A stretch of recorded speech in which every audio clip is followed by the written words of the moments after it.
following program was provided by an independent producer solely responsible for its content. The opinions expressed do not necessarily represent the views of this station, its staff, board of directors, or underwriters.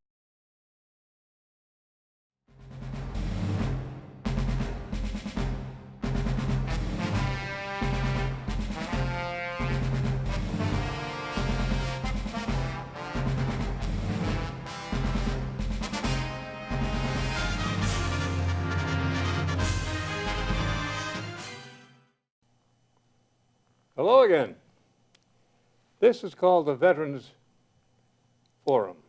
It's a program coming to you from the Nashua Community Television Studios here in Nashua, New Hampshire. For the record, today is the 22nd of August, the year 2013. The program is being produced here in cooperation with the Library of Congress's Veteran Histories Project, which was started back in the year 2000. Wherein they have asked studios such as this and guys like me and the others will invite any and all veterans from any war who served in any war, anywhere, if they can and will, come and share that experience with us here at the studio for two reasons. First, it will answer the question most every guy, particularly the older ones, hey, Grandpa, what did you do in the war? But second and more important, we're fighting the clock and the calendar.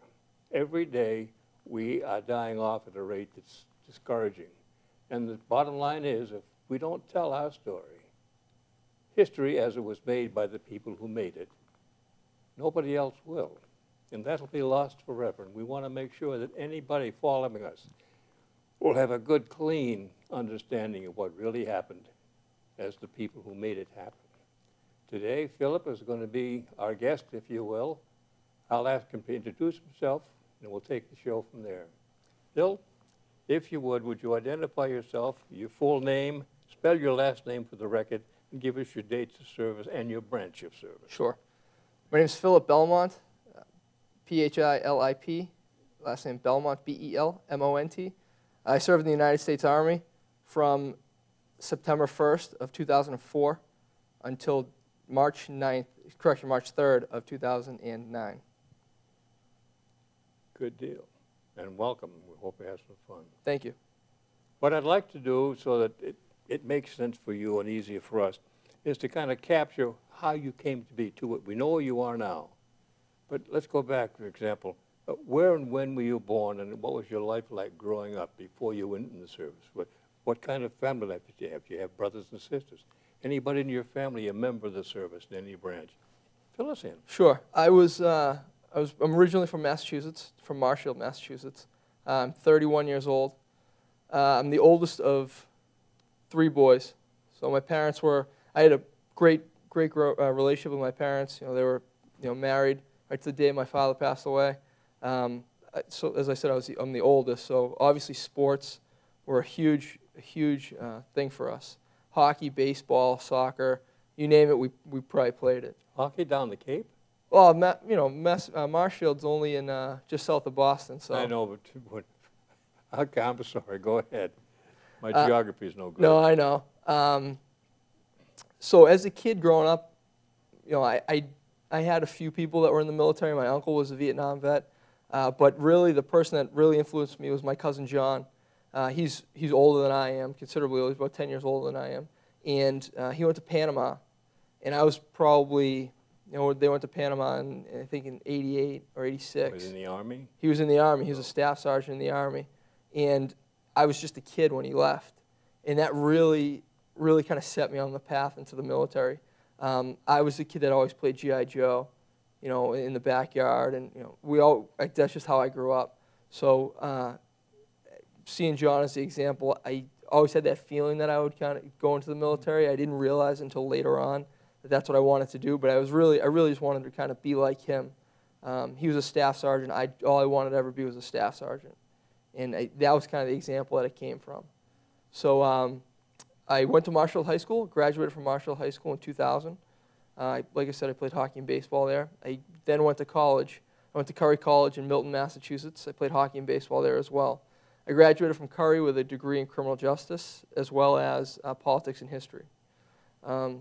2004, let me back up, I was a sophomore on the morning of September 11th, 2001.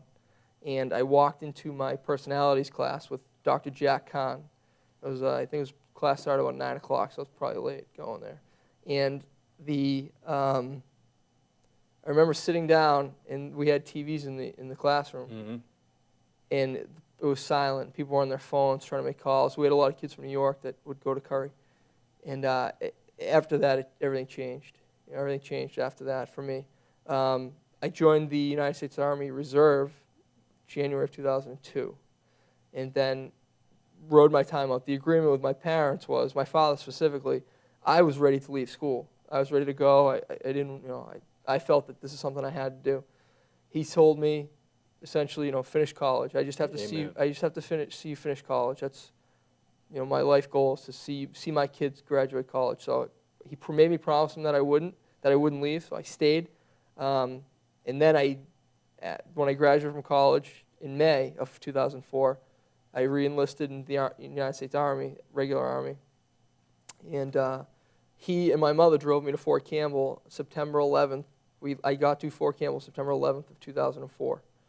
So that was it's kind of how it progressed. Quite a big day. Kind of came, yeah, and it kind of went full circle at that point, just kind of coming back and joining, being assigned to the 101st specifically on that day, September 11th. It was important for me as I grew up as an adult. Mm-hmm. It's one of those days I don't think anyone will forget, and I've been able to add my own history to it. So. Oh, good. Dates you will never forget. No, certainly not. Certainly not. I think, a lot of my grandfather was a World War II vet. He was in the Coast Guard. And he died when I was young, so we never had the opportunity to discuss, his involvement. But from what I hear from the older generation is, Pearl Harbor was what mobilized a generation.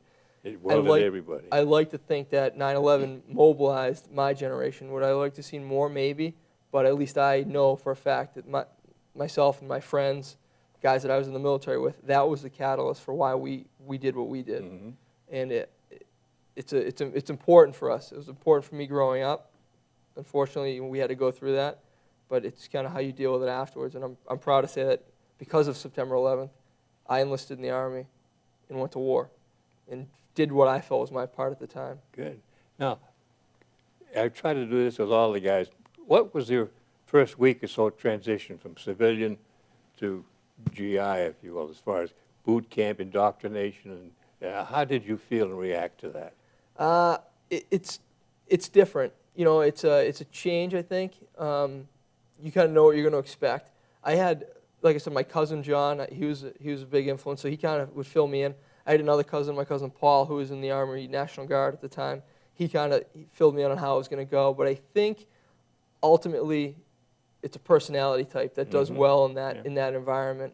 It's a difficult environment at times, and it's an environment in which you have to kind of slow down and take day by day, one task at a time. And that's why I really learned that. Specifically, it started at basic training, and then as I got older and progressed into in my time in the military, take one task at a time, control the things that you can control. So what can you control right now? I can control my attitude, I can control what I'm thinking, I can control my actions. I can't control anything else.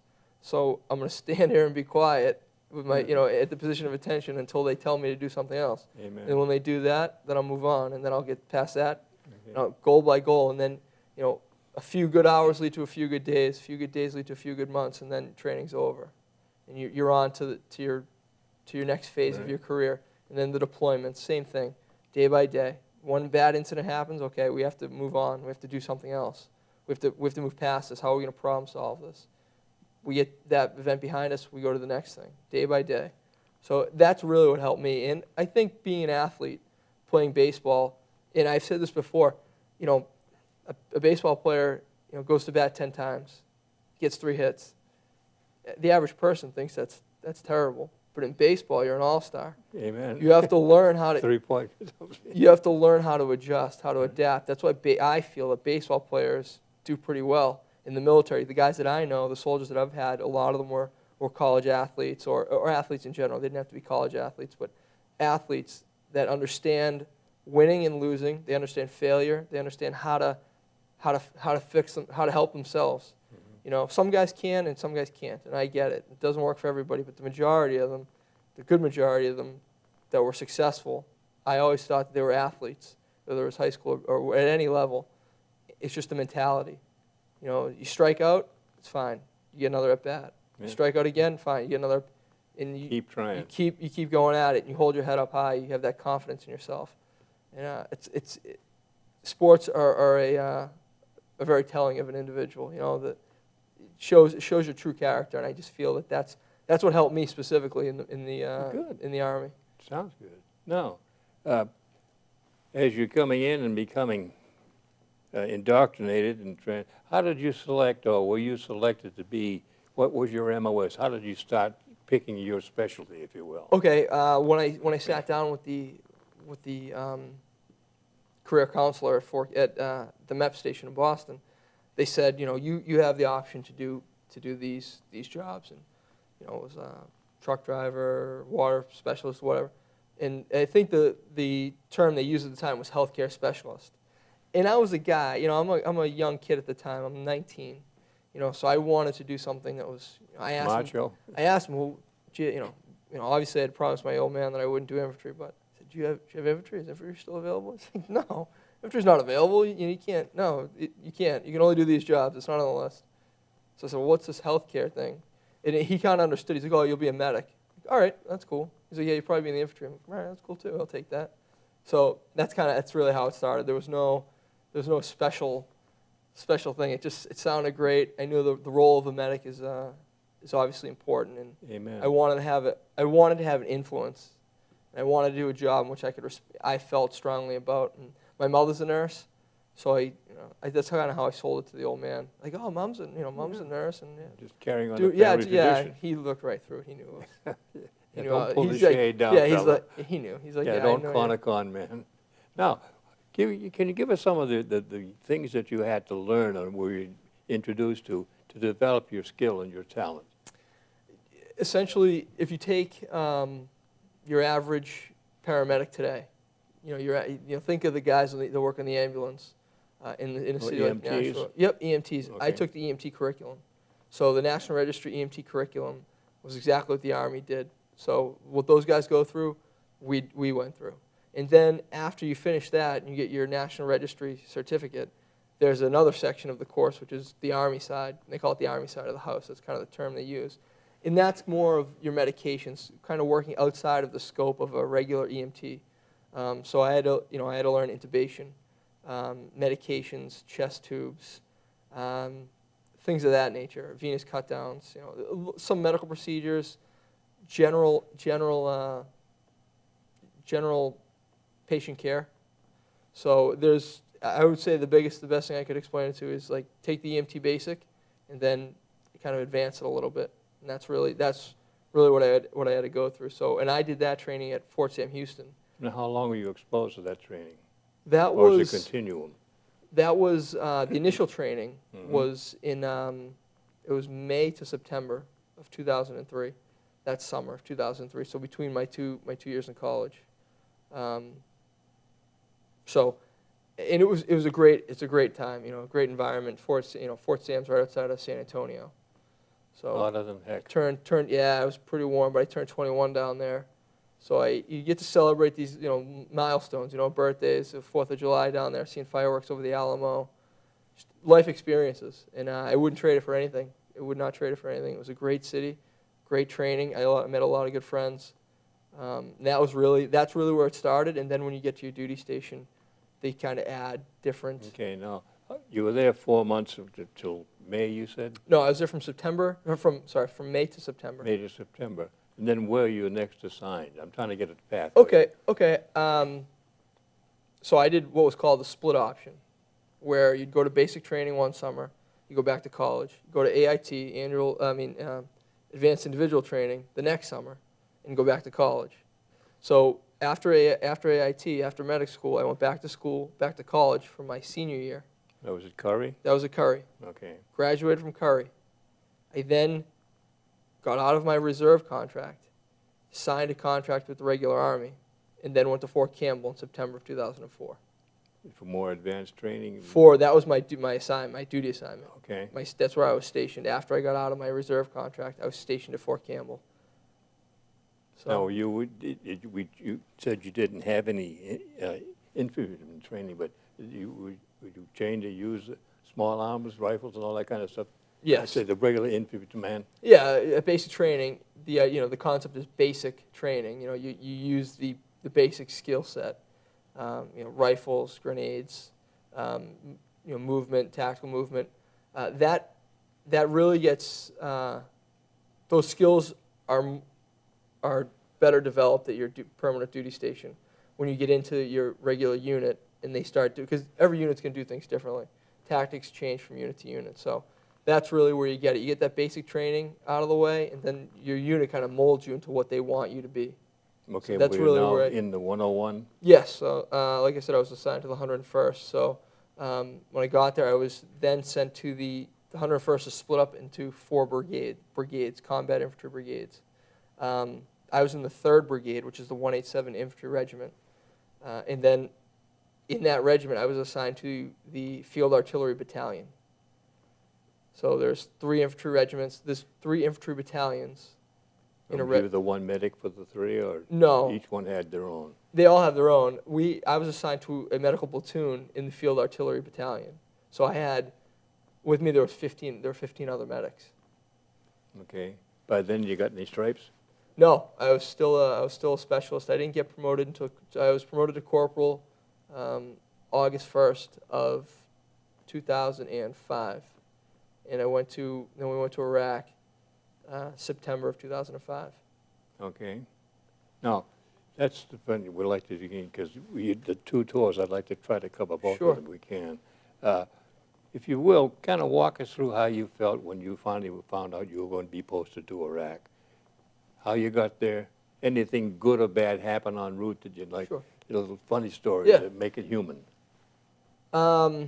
We knew we were going back to Iraq. We knew we were going to Iraq. I think that was really That was number one. the first one. It was my first deployment, but it was the division's second deployment to okay. Iraq. So we knew we were going. We had a general time frame. We knew September, which was a year after I'd gotten to Fort Campbell. So I'd been able to kind of become accustomed to the Army lifestyle, to the way the 101st did business. So I knew I was excited. However, at the time, all you hear is negative things coming out of the media.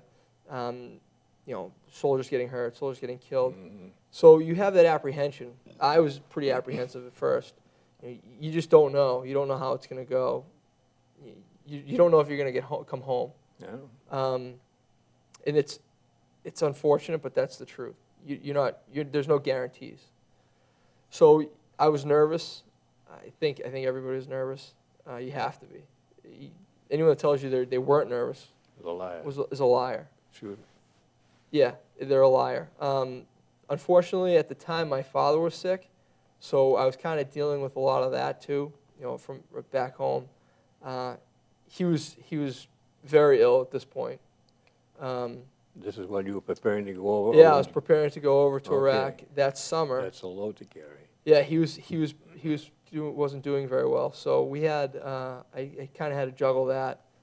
And when we left Fort Campbell, when we flew to Kuwait, he was deteriorating quickly, and you kind of have to make a decision: do I stay or do I go? And the decision, obviously, for me was you have to go. It's something you have to do. You can't. There's no other way around it. Unfortunately, I get to Iraq, and a couple months later, I get a Red Cross message saying, he's probably not going to make it. So I flew home. I flew home in November for Thanksgiving. I was home at Thanksgiving with him, and you just kind of have to deal with it. You're kind of forced into that situation, but you lean on the fact that this is what he wants you to do. This is how he raised you. He raised you to stand up for what you believe in. He raised you to do what you think is right. To unfortunately, I hate to use the term, to be a man. And address these issues. So, yeah, it really wasn't much of a a decision that had to be made. I kind of knew what was required of me. I wasn't going to leave. You know, I wasn't going to not go back. You know, I was going to go see him. No AWOL, yeah. They gave me the opportunity. The time, you know, ran out, unfortunately, and then I went back to Iraq in December. Was he alive when you left? He was. The thing about my father is the doctors didn't think he would last to Thanksgiving, and he told them, no, I'll be. He told me specifically, he said, no, I'll be here when you get back. I'll be here. And he was. And then you know, as Christmas approaches, I'm starting to wonder, where is this thing going to go? And I said, hey, you know, you think you'll make it till Christmas Day? He said, yeah, I'll make it to Christmas Day. Of course, I've never lied. He said, I've never let you down before. I said, okay. Well, I didn't make it to Christmas Day because I left December, you know, I think it was December 15th I left to go back. And he left to Christmas morning. Good deal. Sure did. So that was kind of my first 4 months in Iraq. And unfortunately, that was marred by, you know, Ramadan. It was in October of that year. So it was heightened security, heightened tension. I had a friend get injured on one of our first patrols. I wasn't on the patrol with him. He was my neighbor at Fort Campbell. We were working with the Wisconsin National Guard at the time because we were replacing them, and we went out. They went out. The platoon went out, and they were hit by an IED. Unfortunately, one of the Wisconsin National Guard members was killed, and my friend was seriously wounded. So that was really our baptism by fire, you know. And it was after the first one, you start to get accustomed to it. You start to realize. Would you like to walk through, if you will, standard patrol? Were you stationed inside of a green area, if you will, or were you in an outpost someplace? We were patrols. We were on a smaller base, a smaller outpost. You know, in that it was called Fob Orion. It was right outside of Anaconda, which was the big base that was there. It was a marsh. It was an old weapons facility. Standard patrol would be, you know, pretty uniformed. Everything was done specific. You know, everything was done for a reason. It was uniformed. They were all tailored the same way. We would prepare the trucks 2 hours before we were to go out. We would get to the front gate. When did you start your preparations? Early morning? Depends. Long before Depends the the time of day. Okay, when you signed out. Okay. Yeah, when we knew we had it, the night before we would know, hey, we're leaving at 8 Okay. o'clock in the morning. So at 6 o'clock we would be at the trucks. Get the trucks ready to go. Get all your weapons checked. Get all your equipment ready. By 7:30, if we're leaving at 8, by 7:30 we're at the front gate, and we're at final weapons checks, final radio checks are done there. It was just one of those things we always did. We always gathered for a prayer before we went out. And it was, you know, a non-denominational thing. Nobody had any preference. It was just, and I feel like part of that is, you know, if something does happen to us, Yeah. maybe the last thing we do is, you know, is may ask for help. So, I think religion has a lot to do with it over there. It kind of keeps you grounded. Oh, yeah. And it helped me. I mean, I was raised Catholic. You know, I'm still practicing Catholic, and it's one of those things that really helped kind of It's not a leap of stabilize. faith, it's taking in the faith. Right. It helps you really stabilize and keep things in perspective, and you kind of lean on those teachings because you have no control over what happens over That's there. right. You have absolutely no control. You don't know what the enemy's going to do. You don't know. You just don't know what's going to happen. So that helped. It helped me. It helped a lot of guys. We would go out and whatever the mission dictated. How long was your patrol, your convoy? 3, 4 trucks? 4 5? trucks. It was 4 a trucks. minimum, usually a minimum of 4 trucks, and probably about 15 people on, you know, in the patrol All that itself. full gear? Full gear, Hotter always, than hell. always. Yeah, it was nice and warm, nice and warm. More so as it got into the later months, Okay. May, June, July, August, a little hot, but nothing you couldn't handle, nothing we couldn't handle. Now, how is it going out? Just, there'd be a map, or you have a route or something? Are We you had a patrolling, or you're just out looking around, keeping a finger on things? It's a dumb question. It was all dictated by what the commander wanted, what Okay. his intentions were. Some days we'd go out and give out medical supplies, and we did that a lot. Or go out and establish a school, help them establish, the Iraqis establish What's a school. about that? Tell us about that, because that's the human part, the Okay. humane treatment. It's not, contrary to popular belief, it's not always, Bang, bang, it's not bang. always, firefights every night. That doesn't happen every day. So I'll just clarify that. That I think Colonel Grossman, who is the leading expert of combat and the psychology, in his book he makes a comment that combat is 99% boredom and 1% 1% chaos. serenity, yeah. And that's exactly what it is. It's 1% of chaos. So what you do with the other 99%, that is what really sets it apart. We did a lot of things. We would go out. We trained the Iraqi army. That was one of our big missions, was support the Iraqi army in their mission. Every day we were out giving out food to people. We were giving toys. We were giving school supplies out. Every day we'd go out and check out, we'd check out things like the infrastructure. How's the water system? We'd bring experts in, and they would check the infrastructure. We would look for civil engineering projects that we could help these people with. We were essentially taking the communities back. Al-Qaeda had come in and they'd created a stir, a problem. And what we did is we went in there, we chased Al-Qaeda out, and then we went in there and we held that area. It's the concept of clear, hold, build. And now something that General Petraeus really started to revolutionize, kind of in the later part of my first deployment and then into my second deployment. We had cleared the enemy out of there, and then we left it. And we left a void. And they came back, and they terrorized the people again, and we'd have to chase them out, and we left the void again. We figured let's clear this area out, we'll chase them out, and we'll hold it. Oh, yeah. And we'll hang on to this, and we'll be good to the community, we'll teach these people, we'll show them, we'll help them problem solve their own problems. We're not going to police them. We're going to let them problem solve themselves. We're going to just help them with security, help them with these things that we can help them. That we're Americans, that's what we have to do. We're obligated to help people. That's just by our nature. So we help them out. So you cleared it, we hold it, and now we're building it. And we're building a structure, we're building a society, we're building a city or whatever, village, and you're more inclined to make friends that way than just going through, terrorizing people, and then leaving.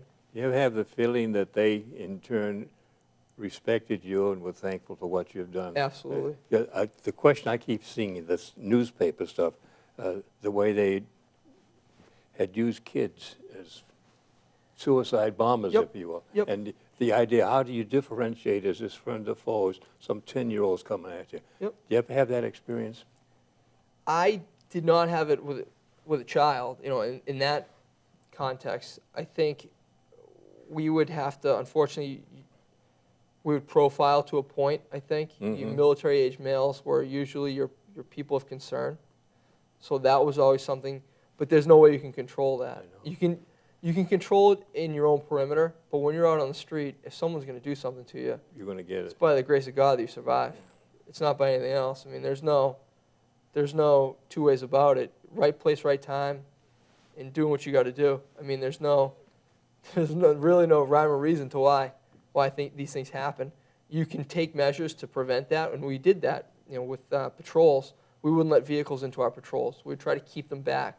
And early on in the deployment, it was, you'd shoot a warning shot. And we realized that probably wasn't the smartest thing to do.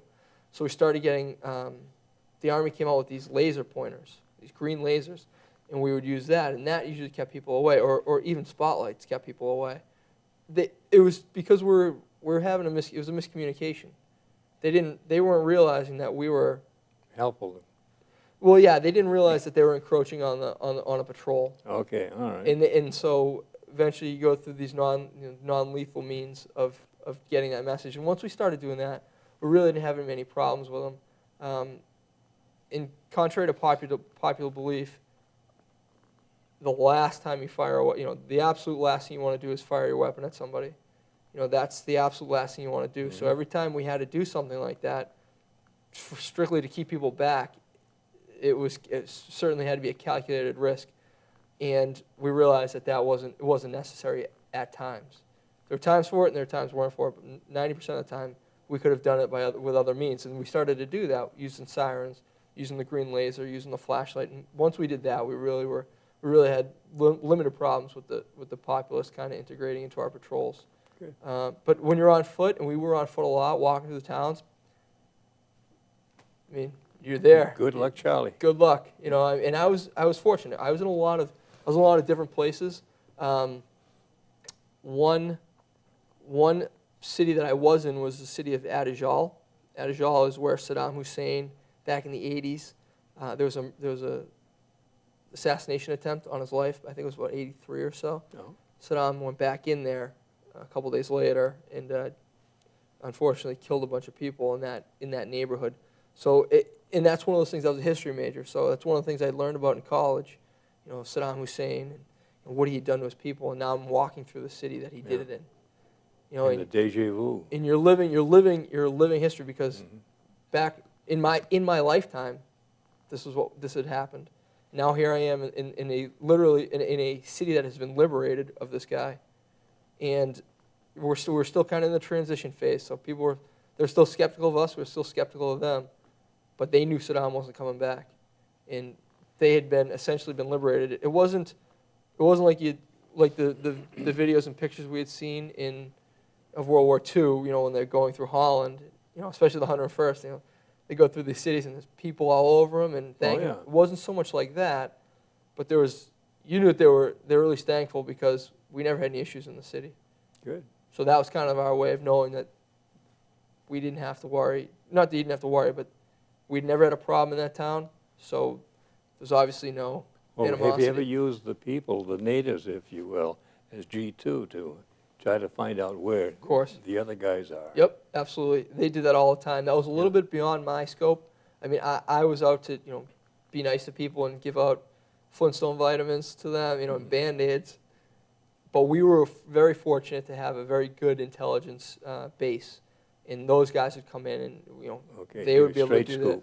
Yeah, they would be able to do that. I was used in that manner sometimes. You know, oftentimes would meet a sheik, you know, and a sheik would say, "Oh, my child is ill for whatever reason," and they must have thought that I was, you know, like an internist, Dr. you know, like Doogie Howser, you know, the ER physician, and so I would kind of be forced into that role of, you know, giving out Band-Aids and giving out, you know, vitamins and Advil, and, you know, you pay attention to what their needs are. You try to do that. You try to make note of that, and you go back to the commander and say, "Hey, sir, you know, these people. This is the sheik's son. I think he has this, or I don't know what he has, but we need to bring those people some supplies because they're good to us. We need to be good to them." It works hand in hand. It's not just sit down, tell me the information, and then go. You kick them loose. It's you help us, I help you, and we'll go from there. So I was fortunate. I got to do a little bit of that. I mean, the guys laugh at me. Experience, but you'll never forget it. Yeah, one of the good ones. A good story is we were at a sheik's house, and he was telling me about some ailment, some stomach ailment. I didn't have any medication on me. I didn't have anything for it. The only thing I had was Flintstone vitamins, broken in half. Oh. So I'm like, "Hey, you know, try taking some of these." And obviously they don't know, you know, Flintstone vitamins. So one of my good friend of mine, he looks over at the bag and he says he can see the Flintstone label. Mm-hmm. And later on, we get in the trucks. He doesn't say anything at the time. We get in the trucks and we're driving down the street. He doesn't say anything, and this is strange for him. And he goes, "Did you really give that guy Flintstone vitamins?" Like, I didn't have anything else. I had to. Hey, Pebbles. Yeah, I had to, and that established a relationship between he and I. Yeah. And later on, when he came back, we were able to get him some of the medication that he needed. So that's how you do it. And, you know, it's not all running and gunning. Sometimes you gotta play the game. And I was very fortunate. You meet some good people, and you get very lucky. So I was trying to check the clock here. We've spent some good time. I'd like to know, when did you left your first deployment, come back home? Okay. If you would, just a little vignette like that. First deployment ended. First deployment ended pretty poorly. We were supposed to leave August 31st. I was flying out that night. I was sitting in my tent. We were in these big tents, and half of our platoon had gone out. Now I had turned my gear in, so I wasn't going out with them. They were just going out with the guys from the 82nd. The 82nd Airborne had come in to relieve us. So they'd gone into the city of Adwar. Now, Adwar had been a very hostile neighborhood, a very hostile city. Saddam Hussein was found in Adwar. We were a light infantry division. we relieved, in our last month of the deployment, we relieved the unit in Adwar, because Tikrit and Adwar are two almost twin cities. They're almost exactly across from each other, divided by the Tigris River. So in our last month, we assumed control of Adwar. We come in with light Humvees, and the 4th Infantry Division was there, and they were rolling out with heavy armor. And one of my friends was in the 4th Infantry, and he was talking. He said, you know, what are you guys doing here? Like, you should not be in this city. This is a dangerous city. And we found out quickly that it was dangerous. In a month, we were in multiple firefights. We had multiple IED strikes, several injured, and the last day of the deployment, my friend was killed. Oh. It was, aside from the day my father died, arguably the next hardest day. Not because of what I had to go through physically, but what you go through mentally afterwards. And emotionally. You feel like you're going home. You're going to go home in a couple days. You're going to be with your family, and all of this is going to be gone. And then your friend, my squad leader, guy who I had breakfast with that morning. I ate all 3 meals a day with him. I did PT with him. I was in his truck every day. We were friends. We were good friends. I looked up to him. He was a staff sergeant. I was a sergeant at the time. I looked up to him.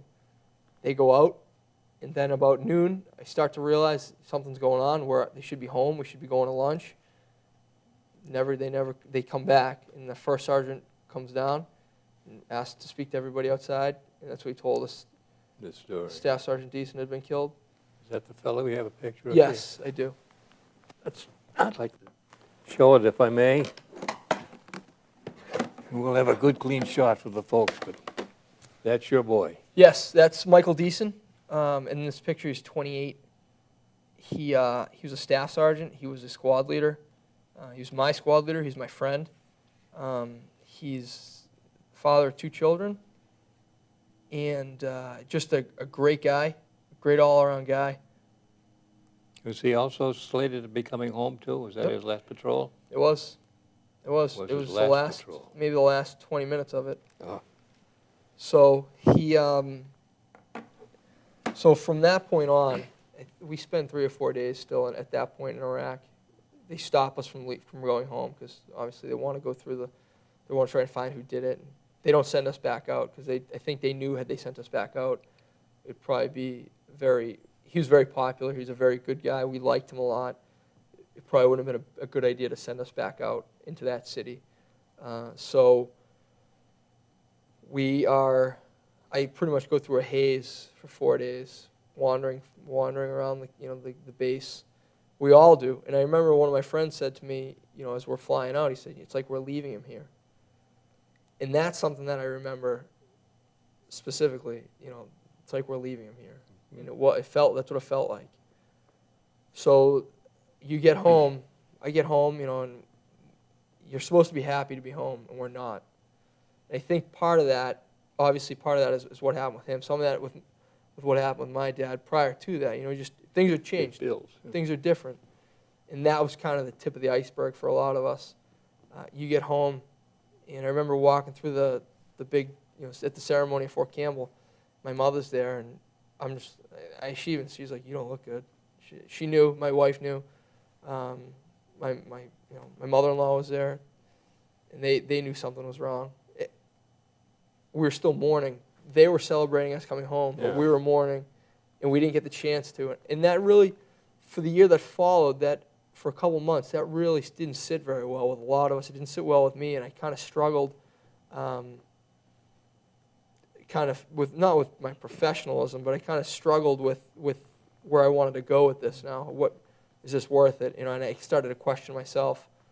So, well, how did you react when you had your call up for your second deployment? Does it build on that? Eventually, in a couple months after I get home from Iraq. Now, remember, I'm in Fort Campbell. I'm not home in Marshfield. And I still had a year on my contract. Okay. Right? I was supposed to get out of the Army August 31st of 2007. He's killed August 31st of 2006. So I get to we get back to Fort Campbell, and things are kind of moving along. We know we're going back at this point. I know I'm going to be stop lost. So I tell myself, okay, you can either pout and cry, and Yeah, woe cry is about me. this, or you can, you can do what your father taught you. You can do what Sergeant Deason taught you. You can do what you've done your whole life. You can pick up your equipment, pick up your rifle, and train soldiers, become a leader. My father, when I left the house, every day my father said to me, from the time I was in maybe elementary school, be a leader, be a leader. And when I got older and I became a man, be a leader of men. And that's exactly what I set my sights on. I was very fortunate. I had my uncle to talk to, who's a Vietnam vet. So for the first few months coming home, I was calling him a lot, having trouble sleeping, just the things you go through. But he really was able to kind of set my head straight. He kind of put me on the right direction. And I was ready to, when we went to Iraq the second time, I was ready to go. I'd gone to the leadership school. I was getting ready to get promoted. I mentally and was physically fit, and I was ready to go. That's when I realized that I had to be a professional. When Sergeant Deason was killed, was that you realize you got to be a professional, because every day in formation I'm standing there next to him. He's to my right because he's a squad leader. And the first day he's not there, there's no one standing to your right. You're it. You're it. And that's when, years of going through high school, your old man telling you, be a leader, be a leader, be a leader of men, be a leader. You learn that lesson, and now you're a leader. And so the second time I went there, I was ready to go. And I was excited to go. I had no thoughts of what would happen to me. I knew that if anything happened, I would be able to address it. Good. And if for whatever reason it was my time to go, well, I was ready for that too, because I just had to. I was an adult now. I was a man now. I was 25. I was An old timer. Yeah, so salty 25-year-old. So Don't knock it. I know. It's a good I place miss to those be. days. No, and I knew I felt great mentally and physically, and I was ready to go. So as we speed up into the second deployment now, I guess, as I'm at Fort Campbell, my mother's there, and I had just gotten engaged to my girlfriend, and I had dated in college, and we got engaged, and obviously she's my wife now. And they're crying and they're having a hard time, and I'm there with now they're my soldiers. Mm-hmm. Now there's 15 of my soldiers, and my mother says, "You guys seem like you're happy to go back." And I said, "You don't understand." Oh, I we're said, prepared. "You guys have to go home. Yeah. You guys have to go back to your lives." I'm like, "I'm going on a plane with 15 of my friends, and we're gonna have fun for a year. It ended up being 15 months, but we know what we're doing. I'm friends with these guys. I'm not gonna be sad. See you later." And that's kind of how it was. You get on the plane, and we're ready to go. We're ready to get back in there, ready to get back in the fight. We were soldiers, we were warriors. You had that mentality, and I think everybody had that feeling going back, because those guys are the guys that had gone there the first time. So when we went the second time, I was ready to go. Plus you had that experience to lean on. Right. You know right. what to look for, Yep. rather than wonder, is it there? Right, and then the myths are gone. And it was during the surge. President Bush had come out with the surge, and sectarian violence was at its highest. And maybe it was just me mentally, but there was nothing they could throw at me that we couldn't handle. And I think that's how we all felt, and that's why we were as successful as we were the second time. Good. Now, is there any one outstanding event, if you will, in your second deployment that you'll carry with you? I'm not leaving a body behind. but No. that you felt real good that you made some sort of an improvement. Okay. Second deployment, I had 100 soldiers that I was responsible for because I was being the medic on the patrol base. We did a lot of different things. We had a lot more enemy contact, thankfully with minimal injuries, no deaths. So we were able to weed out a lot of that insurgent force that was in southern Baghdad. And we used to have a joke. They call it the Triangle of Death. That was what the news called it. When we left, we called it the isosceles of tranquility, because we had been able to go in there, and clean it out, and we did it the right way. We didn't do it inappropriately. We didn't lose anybody. But the big thing that we did was we supported the Iraqi army, and that's where I was paired up with an Iraqi army doctor, battalion physician, and we implemented medical training. Standardized medical training. Okay. We implemented standardized medical packs for every soldier. These are things that the Iraqi army didn't really have a concept of at the time. They're still in transition. They're still trying to figure this thing out. We'd been doing this since 1775. Now, was that made of conscripts or volunteers? It was volunteers, but we had our doubts if they had been forced into that. Gunpoint volunteer. Yeah, it may be. I mean, I don't know how their backgrounds were, but their command staff was all volunteer. I know that for a fact, and I'm sure their soldiers were, but sometimes you're forced into circumstances. So I was an advisor to Dr. Mohammed Saleh was his name in Lutafia. I want to show this. This is another one I'd like to take a peek at. Who's who and where. So that's me on the left, Okay. and that's I used to call him Dr. Mo, Dr. Muhammad in the middle, and that's one of my soldiers who's a very good friend of mine, Jeremy Birch. He's from Memphis, Tennessee. And this picture was taken the day we left, so it's November 1st, actually. Very good. And he, growing up and we went to war with Saddam when I was a kid. So you kind of have this negative connotation of maybe the people in that region. And he really dispelled a lot of that for me. He and I became very good friends. Do you still communicate? We lost touch due to in large part due to the fact that they really don't have the ability, the internet and things like that. And the mail isn't as what it is. He's one of those guys, one of the few people that if he called me today and told me he was in Detroit and he just landed in the United States, I would find a way to bring him back, to bring him out here, or I would go out and meet him. He's one of the few people that I met over there that I would do that for. That's how close we were, and he was at the end of it. By the time we left, he was a good friend of mine, and I think a lot of people that I worked with, I know Birch did, I know some of the other medics that worked with us, they all felt the same way about him. He was very good. He was a very upstanding man, well-spoken, well-educated. He believed in the mission in Iraq. He believed in the Iraqi army. That's one thing that I think the people of Iraq really have is national pride, national unity. They do not want sectarian violence, and they do not want Al-Qaeda, and they don't want these things happening. Unfortunately, it was a byproduct of what happened. That's not their choice. They're generally good people. A lot of them are generally good people, and Dr. Muhammad really changed my opinion of them, because my opinion of the first deployment was obviously coming off of the death of Michael Deason, was very negative. Oh yeah. It was very difficult.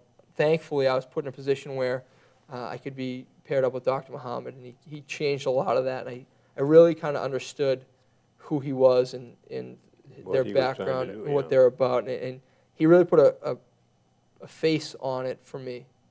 Aside from a culture that I had no idea of, he really set that aside. And we had some very good days together. I had some very bad days with him as well. Injured soldiers, injured civilians. Oh yeah. Thankfully, none of my soldiers were killed. Unfortunately, we lost a couple of his. But I learned a lot from him, and I learned a lot about him as a person.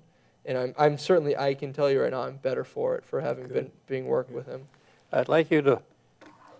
We talked about this political incident, but if you would, Sure. The flag over your area. So this picture was taken July 4th of 2008, and the picture itself, the building, is of the battalion headquarters. And that symbol is a Torii. The Torii is a Japanese symbol that was Japanese? Japanese. When they planned to jump into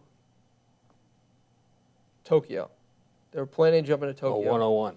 They were thinking of sending the 101st in. The Japanese had never seen a paratrooper before, so when they sent the video of the paratroopers. Now this is the urban legend of Fort Campbell. So if I have a misstep and someone knows it, please feel free to call me and let us know. Let me know if I missed it. The story is that when they saw the video of the paratroopers, they said that they looked like falling umbrellas. Falling umbrella in Japanese is Rakusan. That's the name of the brigade.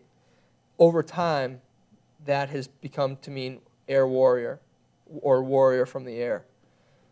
So one of the things we did was we put a Torii up. And the history of the Torii is samurai, when they would go off to war, it was a gateway. They would leave their village, they would pass under the Torii, and they would never return. That was, if you were passing under the Torii, you were to never return. and that was a symbol that they adopted from the Japanese. I don't know why they. I mean, it's a great symbol to have, but I don't know why they chose that. And the brigade used it as our brigade symbol. The American flag, obviously, in Iraq, you're not supposed to fly American flags in view of the public. At least that's what was told to us when we tried to put one up on our own base. Politically, it just didn't Because jive. it looks like an occupying force, Oh, like a conquering force. That's what Christopher Columbus came to the New World and put a flag in there, right? I mean, for Elizabeth. we do it everywhere. All these conquering countries, first thing they do is put a flag. We put a flag in the moon. Yeah, I know. We conquered the moon. Still up there. We got the moon, That's what they wanted to avoid, especially in this time. But July 4th, battalion commander flew the American flag, and I'll tell you, I'm proud to be an American. That's something that no one will ever say that I'm not. I'm absolutely proud to be an American.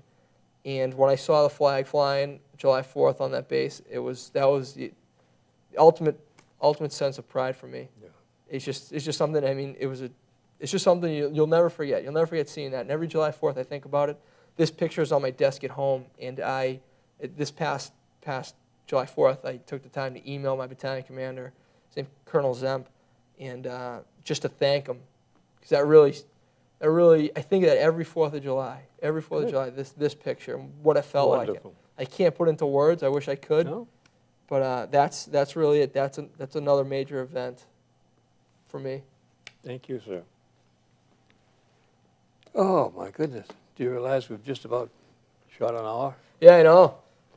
It's One question. sure. It may sound silly, but is what you have done and your history, has it had a positive or negative effect on how you planned your life and have lived your life?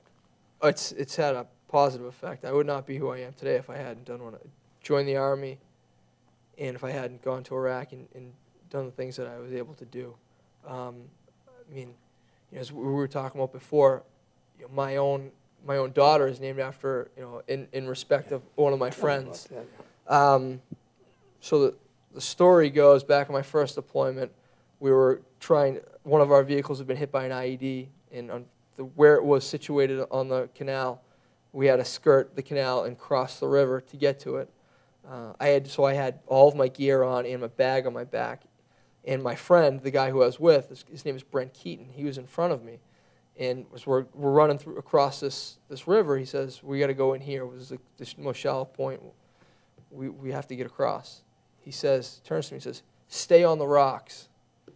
I never heard "stay on the rocks." Oh, what? So I jump in. Well, unfortunately, it's about 10 feet of water, and I'm only 6 feet tall. And the rocks are below you. And the rocks are below me, and there's reeds coming up, so I'm kind of getting bogged down, and I've got 100 pounds of gear on, so I start to sink rather quickly.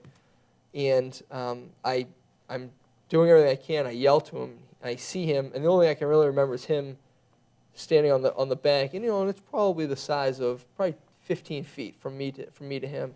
He jumps back in his gear, pulls me out. We'd been friends before, but that was really something that solidified our That's friendship. brotherhood. Yeah, that's something that you don't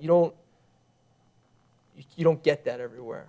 You don't get that. So after that, he and I were even closer. I never had to thank him because I knew I didn't have to. Because he would have done it for me, I would have done it for him. Amen. I never said thank you, and he doesn't expect me to, and I know that. So the way I thank him is a couple years later, on our second deployment, he says to me, and he's from Ohio, and he's a big Ohio State fan, and we're going home in November. He says, "Hey, November 22nd, Ohio State's playing Michigan. Let's go. It's in Ohio. Let's go." I'm like, "Okay, let's go." So we go to the game, and ever since then, I've been a big Ohio State fan.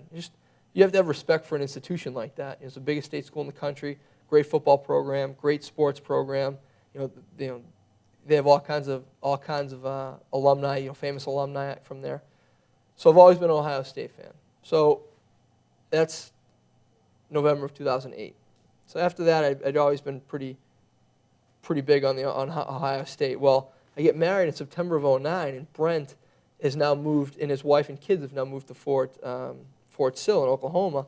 He's still in. He was still in the Army at this time. So it's 2 weeks before my wedding, and there's another college football game, Oklahoma State and Georgia. So he says, "Hey, why don't you come out? We'll come out and we'll go to the game." Oh, by the way, we have a dog. His name is Brutus. Brutus Buckeye, who is the Ohio State mascot. It's a Shih Tzu. He's this big, named Brutus. And so he says, we can't keep Brutus. Do you guys want him? I'm like, yeah, sure, I'll take Brutus. You know, great dog. I go down there, get Brutus, come back, give him to my wife as a wedding gift. Wedding, yeah. So we get married in September, and I'm hired at the police department in December. And I'll tell you, sometimes things work in mysterious ways.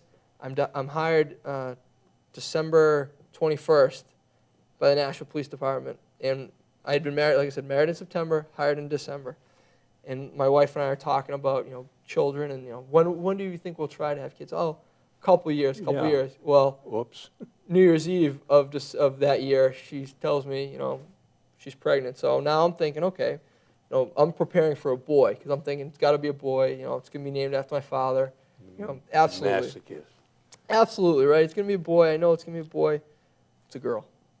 And we'd been arguing about girl names for the longest time, the absolute longest time.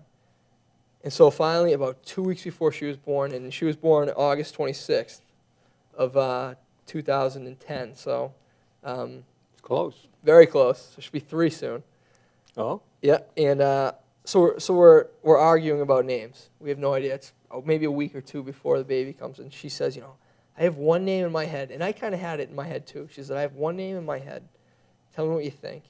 I said, oh, here we go, because it's been an adventure this far, right? So what do you think about Scarlett? I said, Scarlett, huh? And I thought about it. She goes, and before you say anything, Ohio State is referred to as a Scarlet and Gray, and you and Brent are really close. Oh. And I said, oh, she's smarter than I thought. Boy, I'll keep you around a while. So I thought, that's perfect. And my wife picked the name because she likes it. I picked the name because it kind of pays respect to him, to our friendship and what we went through. And we're still friends. I see him. I try to see him all the time. And eventually, I had another child, and we got to name him Stephen after my father. So Wow. it all worked out. But yeah, absolutely. If I didn't have that experience in the military, I certainly wouldn't be who I am today, and I wouldn't be here. I know that. Well, 2 words. Thank you, buddy. Thank you. I For appreciate coming it. in. Thank you very much. Thank you for your service. Thank you for yours too, buddy. Thanks. That's it, folks.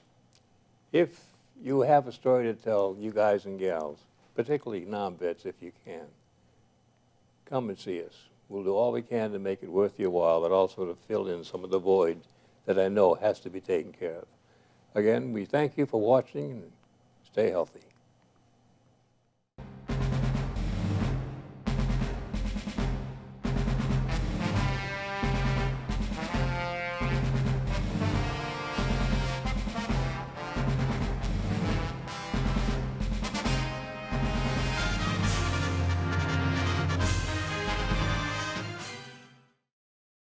The preceding program was provided by an independent producer solely responsible for its content. The opinions expressed do not necessarily represent the views of this station, its staff, board of directors, or underwriters.